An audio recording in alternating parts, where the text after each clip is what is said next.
Lover. Oh, it's another day here at the Comeback Team Studios. This is your boy Bek Lover, and you're watching another episode of Interesting Times right here on the Bek Lover Podcast, where I cover the most interesting stories, all the headlines, and anything that I think is important or interesting or cool that you should know about the world that we live in. And one thing I can tell you, we sure live in an interesting world where reality is much stranger than fiction could ever be. So if you want a very powerful, condensed version of world events, local events, anything that's important, I do all the homework for you, and I bring you what's interesting in the world that we live in. So make sure you hit that subscribe button and stay tuned, because I'm going to get you up to date, up to speed with everything that's going on and what I think might be coming for all of us. So stay tuned. We live in such a crazy world. I took a little bit of a break. For those of you that follow me, I was down on the Florida Keys while the Russians were parked in Cuba. I was keeping an eye and making sure America's safe. But I really don't think it'll be the enemies from outside of our borders that will topple this amazing nation. I believe it'll be our own stupidity, our own idiotic behavior, and the distractions that are used to divide Americans instead of uniting us.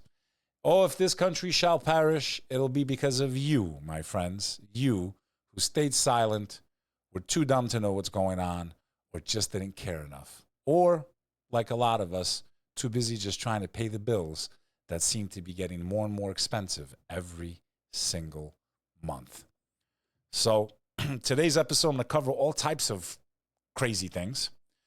We have averted nuclear war. I know a lot of us got nervous and we thought we were living through the Cuban Missile Crisis Part 2 right off the coast of Cuba. I was down in Key Biscayne, and I was staying at the Ritz-Carlton, beautiful property, amazing service. The weather was a little crappy when I first got down there on Friday. It rained a little bit on Friday, rained a little bit on Saturday. It was very cloudy. And then Sunday and Monday were really nice. Tuesday, of course, the day you come back, always the best weather. God just likes to rub it in your face sometimes that you got to go home. There's something brewing, guys and girls. In the background, if you haven't been paying attention, there may be another lockdown coming very soon here. You better pay attention. And the price of beef, eggs, and chicken is about to skyrocket, and I'm going to cover that today. And this conflict that's been going on in the Middle East since October 7th looks like it's about to really escalate, and other countries that you may not have even thought of will be pulled right into this thing, including Cyprus. So I'm going to talk a little bit about that and all types of other crazy things that are going on. So let's jump into the headlines and let's see exactly what's so interesting. So my first story is there's a video that's revealing that sucking leeches are like insects, basically, or whatever you want to call them, that can jump now and latch on to their prey. Now, when we think of leeches, we think of puddles, dirty puddles, ponds, water that sits still. They like to stay in there, but that might not always be the case. So check this out. This leech thing, first of all, looks like an alien, right? Like some type of alien creature that sucks your blood. Like this thing jumped a good 3 feet like it was nothing. So just be on the lookout for that. And since we're talking about things that can suck your blood or eat you, there's a deadly flesh-eating bacteria, and it's rising, the amount of cases in Japan. Streptococcal toxic shock syndrome, STSS, has a 30% fatality rate. Here's what you need to know.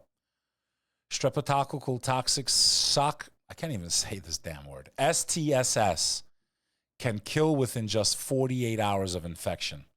Here's what you need to know about the rare but deadly bacterial illness. It sounds like the stuff out of a horror movie, but Japan has seen record levels of highly fatal flesh-eating bacteria. Official figures show that there have been over 1,000 cases of STSS since January in the country, surpassing the total number recorded last year. STSS is a rare but serious disease typically caused by infection with the bacteria. It initially causes fever and throat infections, but can develop very quickly into a life-threatening emergency, causing a toxic shock and organ failure within days of infection. Even with treatment, STSS can be deadly. Out of 10 people with STSS, as many as 3 people will die from the infection. Experts don't know how the bacteria got into the body for nearly half of the people who get it. There are still many unknown factors regarding the mechanisms behind fulminant, severe and sudden forms of streptococcus, and we are not at the stage where we can explain them. So, there's all kinds of crazy stuff out there that can take you out. And if you travel to Japan, you better be careful. And if you're coming from Japan, you better not bring this shit with you. That's all I got to say. We can take a little break on the sushi if we need to. If you got this shit, do not come here, please. Now, we all think of plastic penises. Many women use them to pleasure themselves. Many men nowadays use them to pleasure themselves. I happen not to indulge in that at all. I believe that hole is for one way out. And by the way, having any type of anal intercourse is extremely dangerous. If you don't believe me, look it up. Many incurable diseases. You can destroy your sphincter, which means you will leak gas. You won't be able to hold that fart in when you're in public. I can promise you that much if you damage your rectum. But that's not what I want to talk about today. This article is about a different type of plastic penis. Yours, my friend. Our penises are turning to plastic.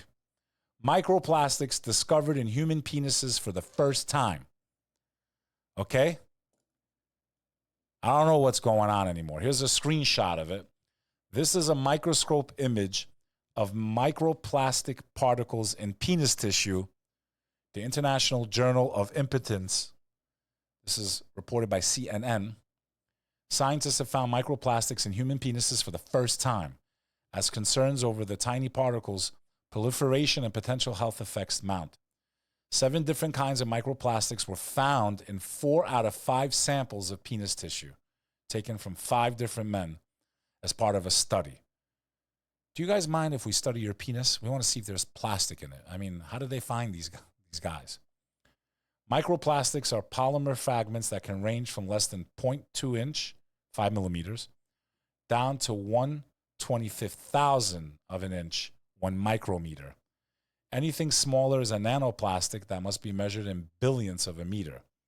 They form when larger plastics break down, either by chemically degrading or physically wearing down into smaller pieces. Some minuscule particles can invade the individual cells, tissue, and major organs. Experts say, and evidence is mounting that they are increasingly present in our bodies. The samples were taken from study participants who had been diagnosed with erectile dysfunction. So I guess that's how they found their participants. Their penises weren't working. They were staying kind of flaccid, and most men can't live without them, let alone without touching them every few seconds, even in public. So I guess if my thing wasn't working, I'd want to know why too. And I guess these guys were like, we just want to find out why our dinkers ain't working. And they figured out it's because of little pieces of plastic that are getting lodged into their organ, probably from all the plastic crap that we digest. And it's probably in our food too. Definitely in our water. It's time to switch to glass, everyone. That bottle of Poland Spring or Ozarka ain't worth your wee-wee not working. Interesting. We think of Boeing and all the problems that they're having right now with flights, commercial flights. You're flying from New York to LA, all of a sudden the window just pops out, the emergency door just flies off, the engines just don't work. Because they decided to put profit before our safety. Well, there's 2 astronauts that are paying the price right now. Boeing Starliner strands 2 astronauts on International Space Station. NASA announced on Tuesday the astronauts Suni Williams and Butch Wilmore will be returning from the International Space Station no earlier than June 26th. The pair launched on June 6th in Boeing Starliner's first crewed flight and were slated to return after a week. However, NASA has now delayed the return twice to buy time to understand better the issues the spacecraft experienced during its trip to the station. The June 6th launch was already a pushed-back ascent, as NASA delayed the Starliner's debut mission on May 6th. Just 2 hours before the launch, the agency ordered the delay to replace a pressure regulation valve on the Atlas V rocket's liquid oxygen tank. When the launch finally happened, the spacecraft suffered helium leaks and its thrusters unexpectedly stopped working on the approach to the ISS. We want to give our team a little bit more time to look at the data, do some analysis, and make sure we're really ready to come home. Basically, we want to make sure that these astronauts don't fucking die on a Boeing. I don't drink alcohol. I think it's one of the most evil things in the world. So many people suffer from alcoholism, the abuse of it, and unfortunately, in certain countries, people make it themselves. They ferment it. I know in the Albanian culture, we like to make raki. There's plenty of Albanians throughout here in America that make this very strong alcohol.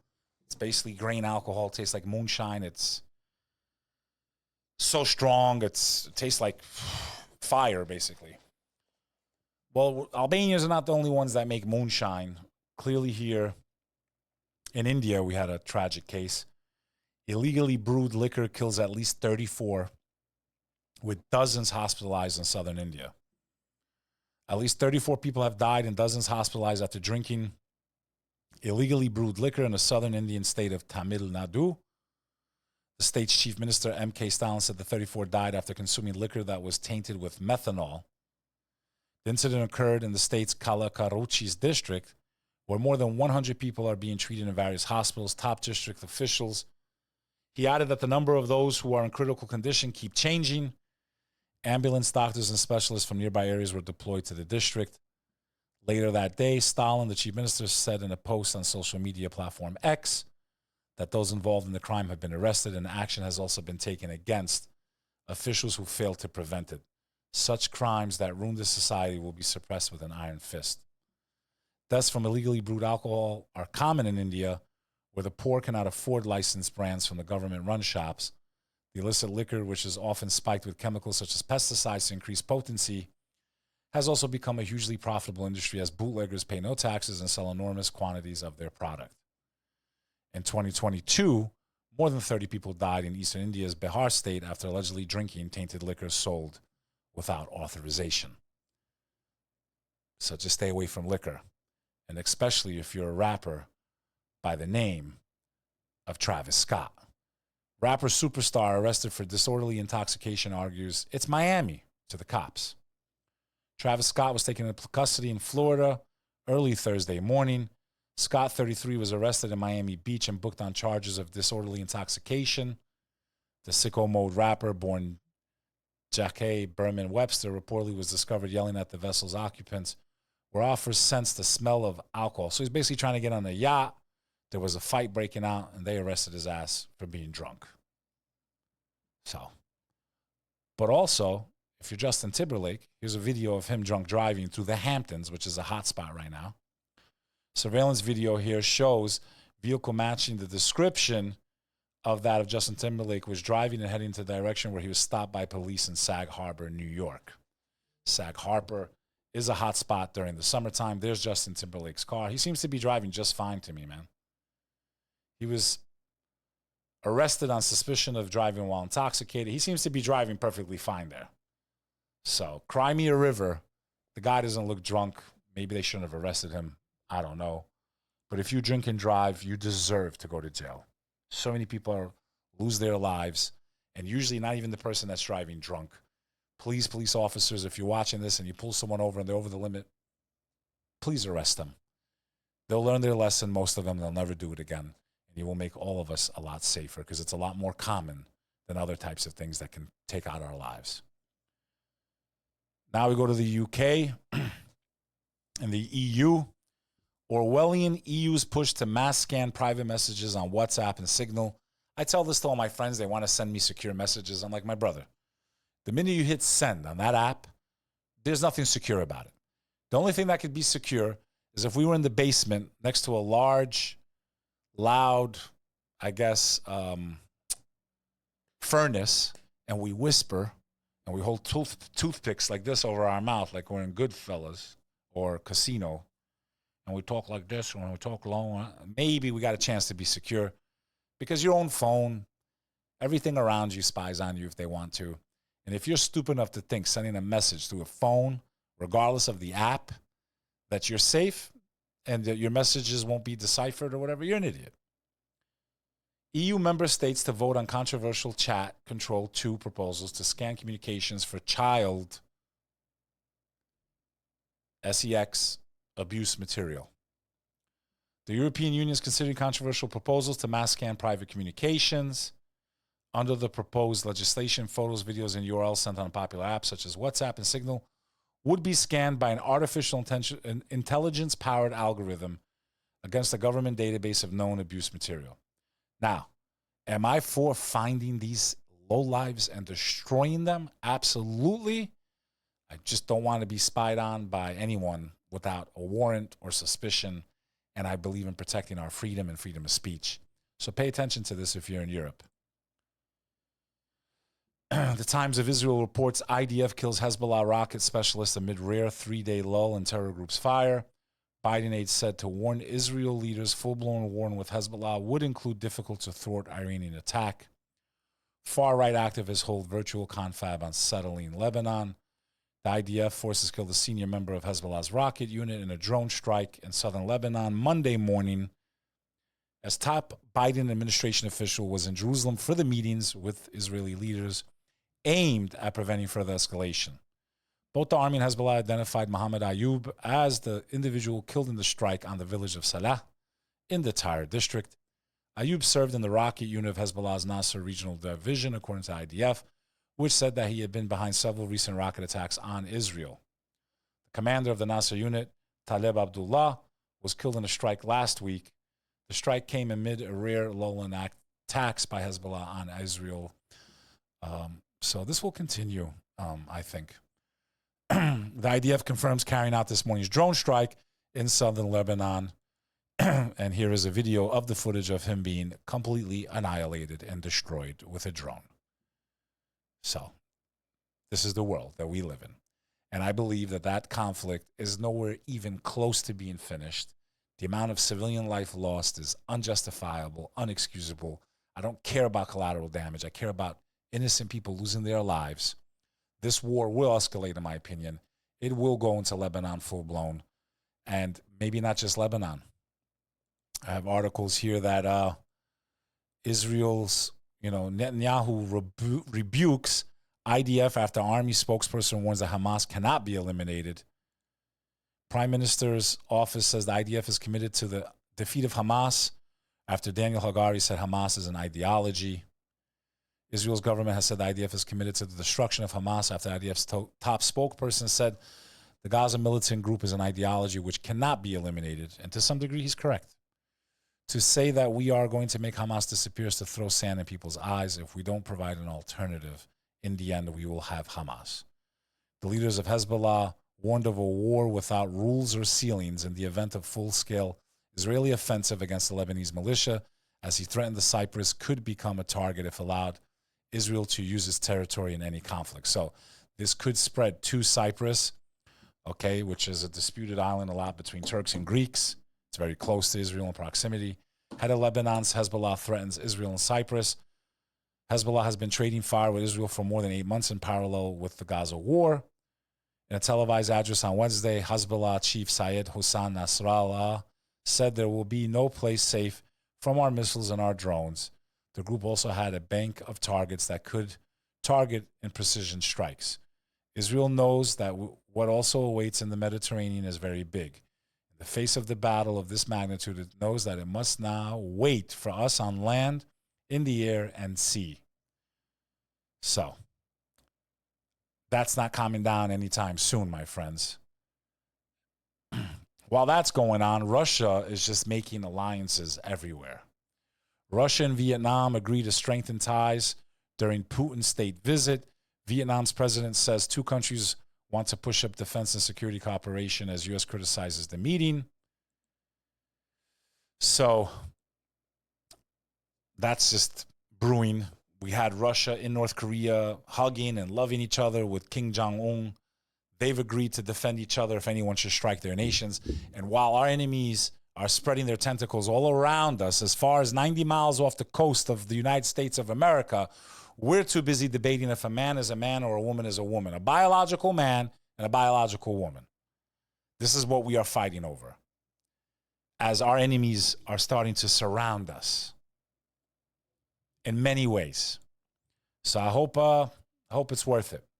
And while we're also busy fighting about that, climate change, Stonehenge in the UK, it's a World Heritage Site, not visibly damaged by protest paint. It's clean and ready to rock the solstice. Stonehenge monuments that have stood for thousands of years appear unscathed after climate protesters were arrested for spraying orange paint on them. Workers cleaned the stones and the roughly 4,500-year-old monument was visibly undamaged. It's difficult to understand, and we are deeply saddened. Stonehenge was built on a windswept plain in southern England in stages starting 5,000 years ago. Its origin and purpose remain somewhat of a mystery. Through the stone circle aligns with the summer solstice sunrise and winter solstice sunset, drawing crowds of spiritualists, druids, and sun worshippers. A 73-year-old man and a 20-year-old woman were released on bail Thursday after being arrested a day earlier on suspicion of criminal damage, damaging an ancient monument, and deterring a person from engaging in a lawful activity. That was not the only place that was hit with orange paint. A pair was held after an orange paint sprayed on an aircraft, as reported by BBC. 2 women have been arrested on suspicion of criminal damage after orange paint was sprayed over private jets at Stansted Airport in Essex. Police were called to a private area of the airfield. 2 people had gained access and caused damage to the aircraft. In a post on X, Just Stop Oil claimed responsibility and claimed singer Taylor Swift's aircraft had been parked there. Stansted Airport denied Swift's jet was at the airfield. Just Stop Oil said it was demanding an emergency treaty to end fossil fuels by 2030. Seems to be 2030 is the year for all hell to break loose between people's deadlines, and you will own nothing and be happy, my friends. You will own nothing and be happy. The famous words, the infamous words of Klaus Schwab. A hiker was rescued from California mountains after her paralyzing bite. A hiker paralyzed by a bite in California's Sierra Nevada mountains last week was safely rescued after she was able to relay her location just before her phone died. The woman had taken Taboo Pass out of the Sierra Nevada's John Muir Trail after encountering too much snow, and while fetching water from her creek, she was bitten by what she thought was a spider. Afterwards, she was unable to feel the skin on her legs and could not continue to hike down. The county search and rescue team arrived at the trailhead just before midnight. I wonder what the hell bit her. Let's see. It doesn't really say anything, but I guess it was a spider that paralyzed her. Getting back to the whole Russia-Ukraine thing, a Russian-American woman is on trial for treason after she donated $50 for a pro-Ukraine donation. Ksenia Karolina in a cage at the Sverdlovsk Regional Court in Yekaterinburg, Russia. A Russian-American ballerina who lives and works in L.A. has gone on trial for treason over an alleged donation of $50 to a pro-Ukrainian charity in the latest court case to raise tensions between Washington and Moscow. She was detained by police. Prosecutors accused her of proactively transferring funds to a Ukrainian organization, which Ukrainian armed forces subsequently used to purchase tactical medicine, equipment, weapons, and ammunition. Her boyfriend has said she made a single donation of about $50. She faces up to 20 years in prison.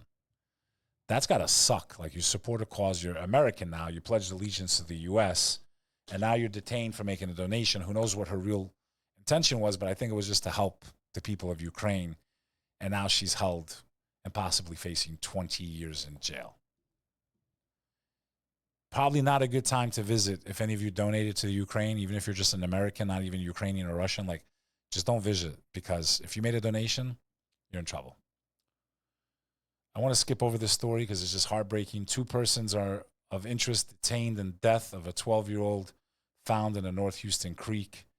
This is why it's so important to watch your children and to know where they're going. Surveillance photos show the 12-year-old Jocelyn Nunagare with one of the men at the Houston police want to question about her death. Absolutely disgusting, horrific, and I hope they burn in fucking hell forever. Be careful at these amusement parks. I just went to Dorney Park a couple weeks ago with my children in Pennsylvania, Allentown. Stories like this really make me scared to get on these damn coasters, man. And I did all right, guys. Like, I got on the coasters. I haven't been on a roller coaster in over a decade. I went on 6 of them back to back, and I didn't throw up. I felt a little woozy, but I guess I still got it. Man injured at Kings Island may have been hit by a Banshee roller coaster.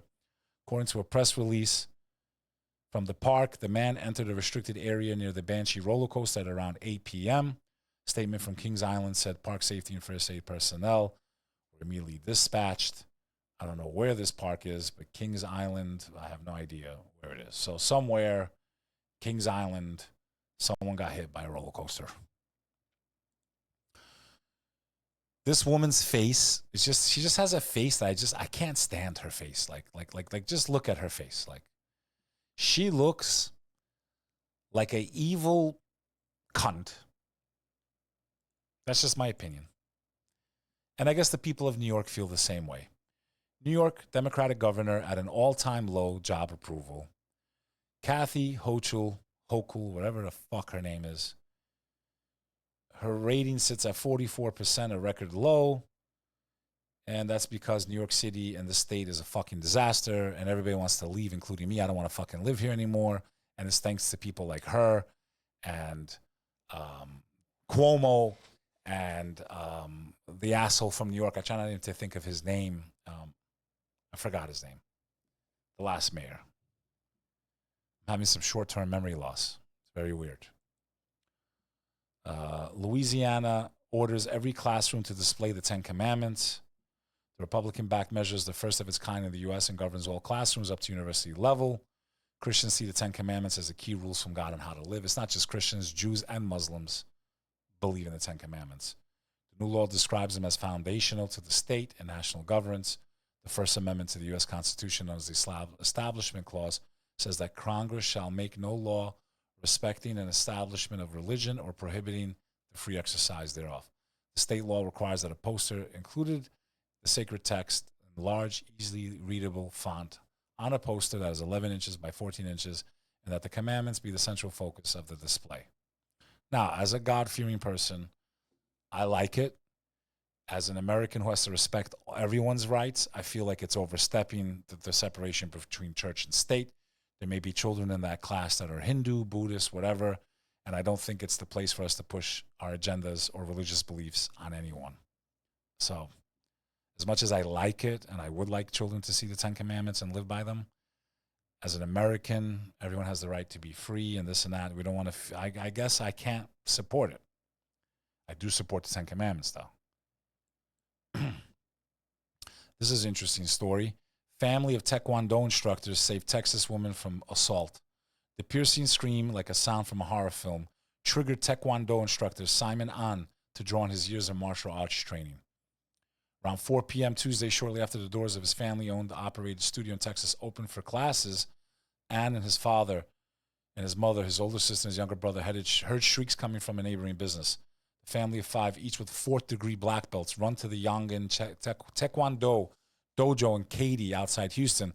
They initially ignored the sounds, assuming they came from employees playing around in the break room. But then a final scream prompted the family into action. His family ran to the store and opened the door. They found a man on top of the young woman with his hands in appropriate places. She attempted to fend him off. Hong yanked the attacker away by his shirt and pinned him to the ground. An's sister grabbed the girl and rushed her out of the room while An and his brother helped subdue the attacker. My dad is strong. He expected us to protect him. He had a lot of trust in us. By utilizing their training and discipline, they managed to stop the assault and hold the suspect. That's a story of Taekwondo kicking some ass. Salute to the An family for stopping that attack. Kansamida, annyeonghaseyo, yamseyo. I took Taekwondo when I was younger. Hana, dul, set, net. Hana, dul, set, net. I won't say the bad words I know in Korean. Interesting discovery. 3,300-year-old sunken ship found in the Mediterranean at a depth where time has frozen, Israel says. Can't read the article for some reason. But what I find interesting is that Israel has time to find this stuff while they're blowing up Gaza completely. This guy is just, you could just tell he's just a piece of shit. You could just tell by his face. He's just a fucking scumbag, in my opinion. Could be wrong. Prosecutors tried to link alleged bribes of Senator Bob Menendez to appointment of federal prosecutor. Prosecutors at the trial of Senator Bob Menendez used the testimony of his former campaign manager on Tuesday to try and link alleged bribes of the Democrats to the appointment. New Jersey's top prosecutor 3 years ago. Menendez, 70, and 2 New Jersey businessmen are on trial in charges of alleging the senator accepted gold bars, hundreds of thousands of dollars in cash, and a luxury car from businessmen from 2018 to 2022. I've seen his ass eating at the best restaurants. I saw Bob Menendez eating at a place called Sophia's in Inglewood. Average dinner there is like $400 or $500. He was having a good time, bro. Smoking expensive cigars and drinking very expensive bottles of wine. I'm just glad that corruption finally caught up to his ass. South Korea will consider supplying arms to Ukraine after Russia and North Korea signed strategic pact. Like I mentioned, Russia's not joking around. They agreed to support each other, so now South Korea is going to support Ukraine. We basically have the world being divided on Ukraine and the Middle East, right down the middle, and the two lines are being formed, and a powder keg is brewing, and we could be heading into a very hot conflict very soon. This all comes on the news that the U.S. is really starting to track now the young men in our country for drafting ages. You better pay attention. Your children might be sent to a war that you don't want them in and that the American people really don't want. It's not a joke. I know I joke around a lot, but this is not a joke. So pay attention. And another thing that might stop the world. Earth's rotating inner core is starting to slow down as it could alter the length of our days. This is reported by LiveScience.com. New study confirms that the Earth's inner core has been rotating more slowly than usual since 2010. This mysterious backtracking could also end up slightly altering the planet's overall rotation, lengthening our days. Now, in the Muslim religion, they believe that the sun will rise from the west towards the end of time. There's been studies done on gravitational pulls. The polar caps might reverse. And I think this just proves that there might be some validity to that prophecy of end times. Remember, the world is spinning. It might stop spinning and then go the other way. This shows that it's starting to slow down, which means the spin. And now some of the scientists believe it's like a rubber band. Once it stops like this, it might go back that way. And there you have your sun rising from the west instead of the east. If that happens, it might be time to say Allahu Akbar. I don't know, but it is a prophecy of the religion. You can look up the signs of the end of the world in Islam, and you can confirm it yourself. In any event, whether you're a Christian, Muslim, or a Jew, I think we can all agree things don't look good out there spiritually. And even if you don't believe in God, I think you can agree things don't look pretty good out there spiritually. This is another episode of the Bek Lover Podcast where you might just learn a thing or two about life. And I'll see you on the next episode of Interesting Times. Make sure you hit that sub button. I need your love. I need your help. Let's do it.